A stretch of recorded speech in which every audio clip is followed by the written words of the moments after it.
So to write a recursive formula, that means we're writing it based upon the previous terms. And we can see what's happening between here. 2, 3, 4, 5. So we're adding. What are we adding each time? If we call this a sub 1, a sub 2, a sub 3, what's the relationship between them? You're adding one more. I'm adding one more than the term every time. So start with a sub 1 equals 1, and a sub n plus 1 I'm going to the final answer is 7, I think. is equal to Who do you have? I don't read a single book. Oh, I have Rossi. a sub What do you get? n, which means the term before it, plus Like 5 and 6. 5 and 6. Okay. Yeah. Okay. So basically, my ice grades went like this. They went up and then they went down.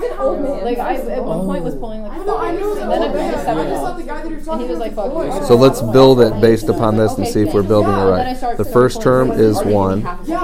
The next term is the previous term, which is 1 plus He like hates me. I go up whatever. And down. Like, I'll get an ice back, it'll be like 4 rewrites, and then I'll get the next ice back, it'll be like 8. And I'm like, I don't know. N how to write. is. Like, I don't know. And in this case, English tutoring business. let me think. No, let's write it like this. Let's say that a sub n equals He doesn't like you.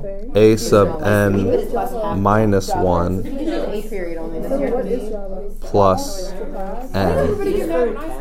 That's the way to do it. You mean like that's a type of coding? Yeah. Like it's a language that Yeah, so now 1 is my first term. You always have to start with that.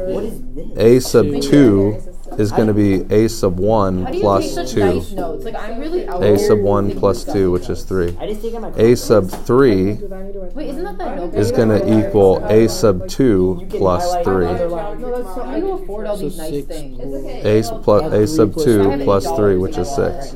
A sub 4 equals a sub 3 plus 4, which is this plus 4, which is 10. And that'll work. So that's how you do a recursive formula. Okay, yeah.